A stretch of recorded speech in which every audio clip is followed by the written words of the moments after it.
Beam.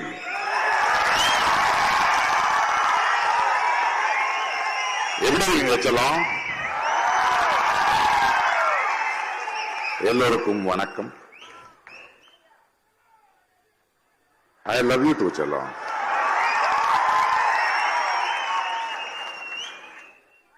ஐயா Thirumavalavan sir இருக்கார்ல, அவருக்கு என்ன நல்லா புரியும். நான் பெங்களூர்ல ஓட்டு போடுறதுக்காக போயிருந்தேன். இந்த அரசியல், இந்த எலெக்ஷன் பல இடங்களில் பேசிக்கிட்டு இருந்தேன். போன் அடிச்சாரு, எங்க இருக்கீங்க? பெங்களூர்ல இருக்கு, நான் பார்க்கணும்னு சொன்னாரு. நீங்க ஏன் வரீங்க? நான் வரேன், நான் பார்க்கறேன். இல்ல இல்ல பார்த்துதான் ஆகணும்னாரு. சந்திச்சோம், ஒரு மார்னிங் பிரேக்ஃபாஸ்ட். அது இது இது எதை பேசுறாரு. கடைசியில் ஒரு வார்த்தைக்கு வருவாரு, நீங்க எந்த கட்சி மேடையும் உங்களை பார்க்க முடியாது. ஆமா சார், எனக்கு கட்சி மேடெல்லாம் நிக்க முடியாது, நான் எந்த கட்சிக்கும் சார்ந்தவன் இல்ல, எனக்கு பிடிக்காது அது. ஐயாவுக்கு கேட்ட மாதிரி, ஆனா உங்களோட ஒரு சின்ன அனுமதி எனக்கு கொடுக்கணும். என்ன அது? இல்ல ஒரு விருது கொடுக்குறோம், அது எங்க கட்சி மூலமா கொடுக்கணும் அப்படின்னாரு. நான் அவருக்கு சொன்னேன்,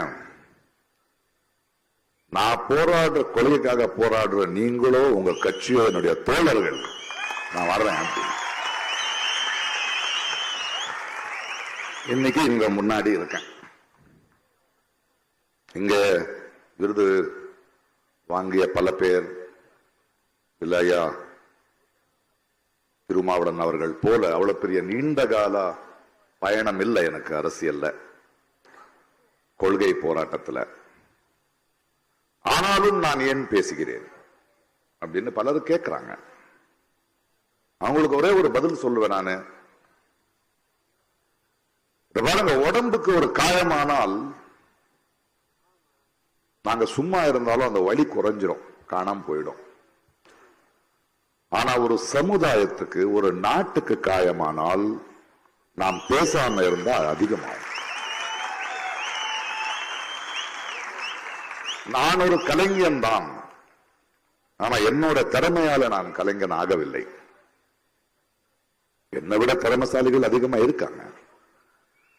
அன்னைக்கு இன்னைக்கு ஒரு மேடையில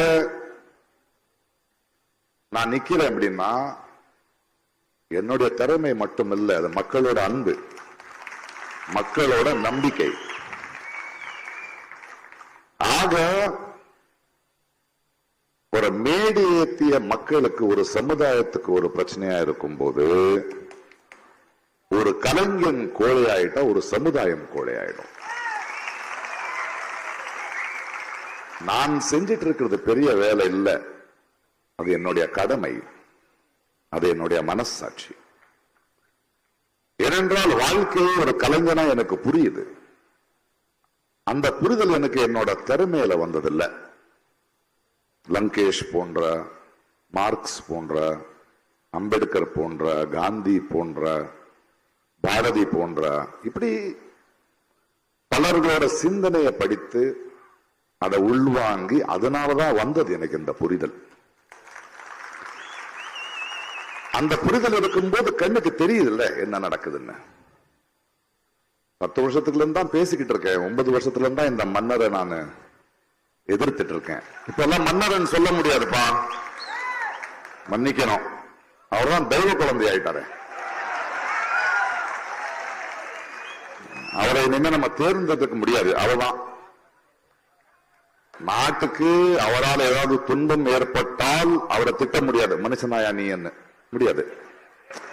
ஏனென்றால் தெய்வம் சோதிக்குதுன்னு தான் நம்ம சொல்லணும். சரி, அவன் எப்படியும் போவான், அதுக்கப்புறம் பேசிக்கலாம். கௌரி லங்கேஷ் இங்க பேசிட்டு இருக்கிற மாதிரி, அவருடைய அப்பா லங்கேஷ் ஒருத்தர் இருந்தார். அவர் தான் என்னுடைய ஆசான். அவர் ஒரு பத்திரிகை நடத்திட்டு இருந்தார். ஒரு மாபெரும் சிந்தனையாளர், எழுத்தாளர். அவர் தான் எங்களை சிதைக்கினார். அவருடைய கோபம் தான் இன்னும் எங்களுக்கு இருக்கு. அதாவது அந்த காலத்திலேயே ஒரு பத்திரிகை ஆரம்பிக்கும் போது, அதை நடத்தும் போது விளம்பரம் வாங்காம பத்திரிகை நடத்துவார். பத்திரிகையை வாங்குற மக்களுக்கு அவர் எழுதுவார், இந்த பாரு இந்த கோல்கேட்டு சோப்பு விற்கிறவங்க கிட்ட எல்லாம் போய் நான் கெஞ்சிட்டு இருக்க முடியாது, ஒரு 2 காசு அதிகம் போட்டு வாங்குங்கப்பா. அந்த பத்திரிகை நடத்தும் போது அதுல பல மேடைகளை உருவாக்கினார். நிறைய இளைஞர்கள், கவிஞர்கள், கதாசிரியர்கள், இலக்கிய சிந்தனை இருக்கிறவர்கள், கொள்கைகளை பத்தி பேசுறவர்கள், இவர்கள் எல்லாருக்கும் ஒரு இடம் கொடுத்துட்டு இருந்தாரு. ஒரு ஆட்சியே அவர் பேசுறாருன்னா பயப்படும். அப்பேற்பட்ட ஒரு ஆசான நான் ரொம்ப கிட்டத்துல இருந்து பார்த்திருக்கேன். அவர் நிரந்தரமா ஒரு விஷயம் சொல்லுவார் எங்களுக்கு, ஒரு பத்திரிகையும் ஒரு சாதாரண குடிமகனும் ஒரு கலைஞனும் நிரந்தரமான எதிர்கட்சியா இருக்கணும். நிரந்தரமான எதிர்கட்சியா இருக்கிறது தான் அரசியல் எனக்கு சொல்லிக் கொடுத்தவர் அவர்தான் எனக்கு. உன்னுடைய நண்பனே ஆளும் கட்சியானால் அதிகாரத்துக்கு வந்தால் நீ அவனுக்கு எதிர்கட்சியா இருக்கணும். அப்பேற்பட்ட ஒரு ஆசான், அவருடைய மகள் கௌரி 35-40 ஆண்டு காலம் ஒரு தொடர்பு. அப்படி வளர்ந்தவங்க நம்ம.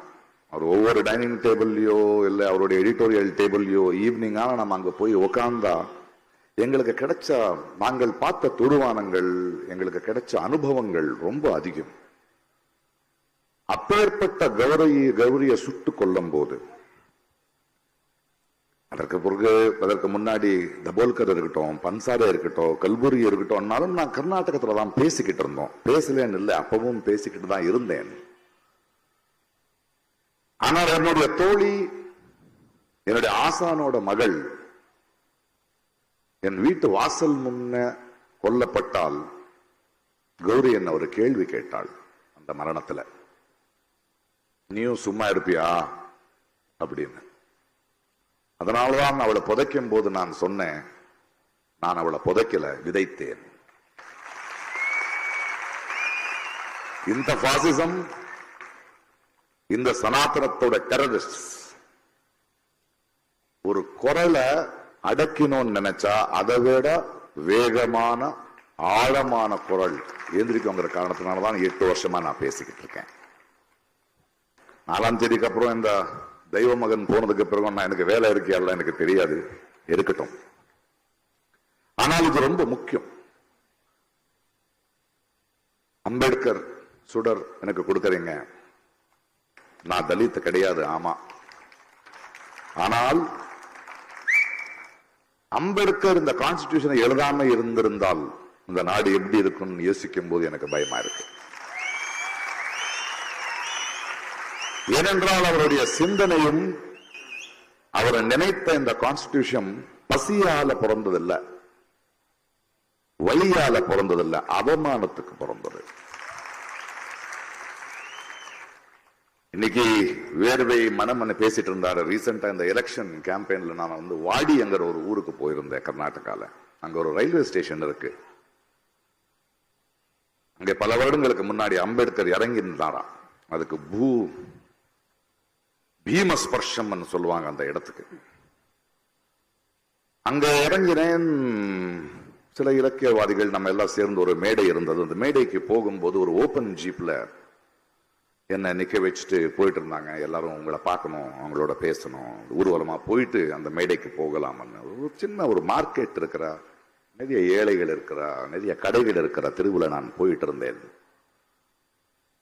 போயிட்டு இருக்கும்போது மக்கள் எல்லாம் அன்போட தொடணும், பேசணும், அவர் கையாவது கொடுங்க அப்படின்னு கேட்டு இருந்தாங்க. என் பக்கத்துல இருக்கிறவர், ஏயோ சார் வேணாம் சார், அவங்க ஏதோ பண்ணிடுவாங்க, வேண்டாம், இது என்ன பரவாயில்ல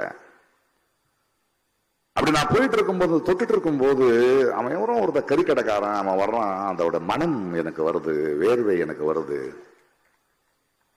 அங்கே ஒரு பூ விற்கிறத ஒரு தாய், பிரகாஷ் சார் அப்படின்னு கன்னடத்துல பேசி கை கொடுக்குறாங்க. அந்த மென்மை எனக்கு தெரியுது, அந்த வேர்வை எனக்கு தெரியுது. யாரோ இரும்பு கடைக்காரன் பாக்குறான், அதோடைய ரஃப்னஸ் எனக்கு தெரியுது. சின்ன சின்ன குழந்தைங்க ஜம்ப் பண்ணி செல்லோன்னு கை கொடுக்குறாங்க, அந்த எண்டு தான் தெரியுது. அந்த மனத்துல, அந்த ஸ்பர்சத்துல எனக்கு அம்பேத்கர் தெரிஞ்சார்.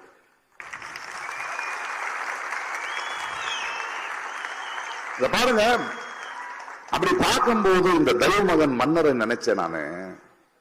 அவனை பாருங்களேன், ஒரு பாசிஸ்ட், ஒரு சர்வாதிகாரி. அவன் ஒரு புஷ்பக விமானத்துல வருவான், ஒரு தேர்ல நிப்பான், எல்லாரும் பூ போடுவாங்க, மக்கள் வேலிக்கு அந்த பக்கம் தான் நிக்கிறானுங்க. அவனுக்கு என்னைக்கு புரியும் நம்முடைய பசி? மக்களோட ஸ்பர்சம் தெரியாதவன், அந்த மனம் தெரியாதவன், அந்த வேர்வைய தொடாதவனுக்கு எப்பவாவது புரியுமா அவனுக்கு? அவன் தெய்வ மகன் கிடையாது, டெஸ்ட் டியூப் பேபி. அவனை அப்படி விட்டுறலாம். நான் இவ்வளவுதான் பேசுறது ரொம்ப மகிழ்ச்சியா இருக்கு இந்த விருது நான் இங்க வாங்கும் போது. ஆனா வேலை இதோட நிக்காது. நான் மன்னர் வருவாருங்கிற பயம் எனக்கு இல்ல. அச்சமில்லை, அச்சமில்லை, அச்சமில்லை என்பவன் நான். நம்மளுடைய பயம்தான் அவனோட பலம். அண்ட் ஒரு சர்வாதிகாரி, ஒரு ராட்சசன் இருக்கான்ல, அவன் ஜெயிச்சு யாரும் எனக்கு எதிர்ப்பு இல்லைன்னு சொல்லும் போது அவனுக்குள்ள ஒரு சின்ன மனுஷன் இருப்பான்.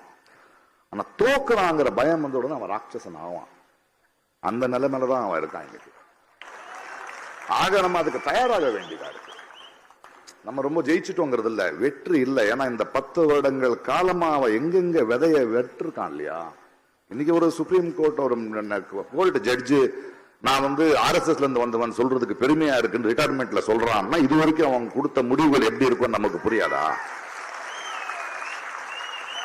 இது ஒரு நிரந்தரமான போராட்டம் இருக்கு. இது இந்த மோதி போடுற ஆளுகள், இவனும் வந்தான், ஹிட்லர்ல இருந்து வந்துகிட்டு இருக்கான். இவங்களுக்கு வாழ்ந்த சரித்திரமே கிடையாது. மனித நேயமோ இயற்கையோ இப்பேற்பட்ட ஆளுங்களை ஜீரணிக்க முடியாது. அவங்க மீண்டும் மீண்டும் அப்பப்போ வருவாங்க, போவாங்க.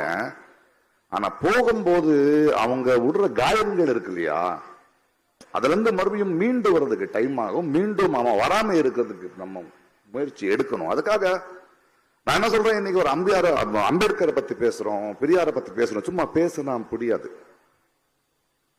அம்பேத்கர் ஏழை, ஆமா. தலித், ஆமா. He was a great thinker. He was the most well-read person. அம்பேத்கரை படிக்கணும். என்றால் அம்பேத்கர் கான்ஸ்டிடியூஷன் எழுதுனது பிறகு அவரே சொல்றாரு, என்னுடைய எண்ணம் கரெக்டா இருக்கு, இது உண்மையாகுமா இல்லையான்னு எனக்கு தெரியாதுங்கிறார். அதற்கு காரணம் அடுத்த வர தலைமுறை ஒரு மார்க்ஸையோ ஒரு அம்பேத்கரையோ ஒரு காந்தியோ படிக்கிறாங்களா இல்லையான்னு தெரியாதுங்கிறது நேரடியா சொல்றாங்க. அது படிக்காதவங்க தான் உட்கார்ந்துகிட்டு இருக்கோம். தே ஆர் நாட், நம்மளுக்கு அவர்கள சூப்பர் ஸ்டாருங்க கிடையாது, நாங்க படிக்க வேண்டியது. பிகாஸ் அதுக்கு பின்னாடி அந்த அவமானத்தையும் தாண்டி அவங்க படிச்ச படிப்பு, அவங்க பார்த்த தொடுவானங்கள், அதையும் நம்மளும் பார்க்கணும். அப்போதான் இந்த சனாதனம் இருக்கோ, இந்த பாசிசம் இருக்கோ, அது வேரோட நம்ம எடுக்க முடியும். இவங்களுக்கு என்ன சொல்லணும்னு அதை பாருங்க. ஒரு தனி மதனுக்கு கட்டரவுல கட்டாயிடுச்சுன்னா அது அவன தனிப்பட்ட மனிதனோட வழி. ஆனா ஏகலவ்யனோட கட்டவர்கள் எடுத்துட்டு போனா அது சமுதாயத்தின் வழி. மெஜாரிட்டின்னு சொல்றாங்கல்ல, மெஜாரிட்டியோட பொறுப்பே மைனாரிட்டியா பாத்துக்கிறது இல்லையா? இது தொடர்ந்த போராட்டம் ஆயிட்டே போகணும். இதுவரைக்கும் நம்ம தொடர்ந்து போராட மாட்டோமோ? ஏன்னா இது வாழ்வின் முறையா இருக்கணும். நம்ம நிரந்தர எதிர்கட்சியா பண்ணிக்கிட்டே இருக்கணும். ஏன்னா இது இவ்வளவு சீக்கிரம் போகிற விஷயம் கிடையாது. அரசியல்வாதிங்க, அரசியல் கட்சிகள் வரும் போகும். 5 வருஷத்துக்கு ஒரு முறை. நாம தான் பர்மனன்ட்.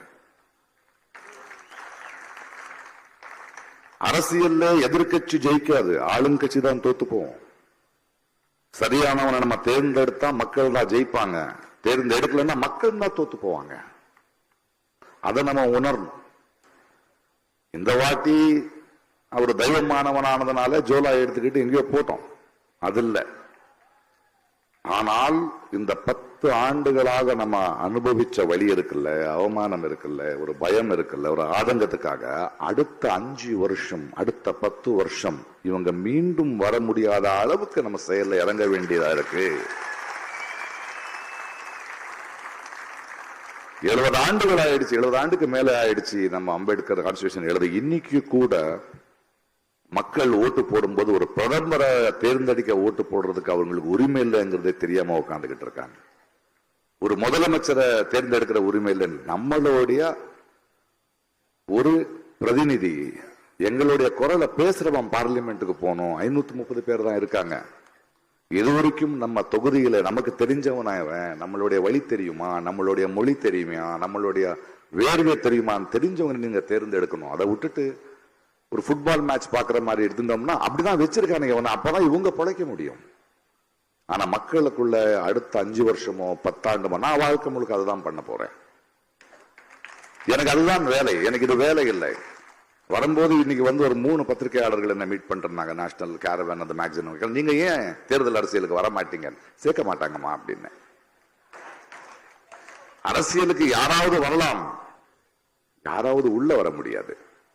பிரகாஷ் ராஜ் இப்படி பேசுற வரைக்கும் நான் அவங்களுடைய செல்லம். தேர்தல் அரசியலுக்கு வந்தா என்ன உள்ள விட மாட்டாங்க, அது எனக்கு தெரியும்.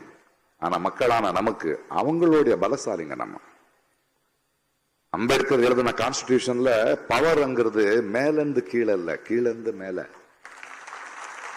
அந்த சக்தியை நம்ம உணர வேண்டியதா இருக்கு. இது நம் வாழ்வின் முறையா இருக்க வேண்டிய, அடுத்த தலைமுறைக்கு நம்ம கொடுக்க வேண்டியது இதுதான். அந்த ஒரு பயணத்துல நான் நிரந்தரமான எதிர்க்கட்சியா இருப்பேன். நான் உங்களோட இருப்பேன், மக்கள் குரலா இருப்பேன். இன்னைக்கு கொடுத்த இந்த விருந்துக்கு நான் தலை வணங்குகிறேன். இதை நான் கௌரி சார்பாக வாங்கிக்கிறேன். நன்றி, வணக்கம்.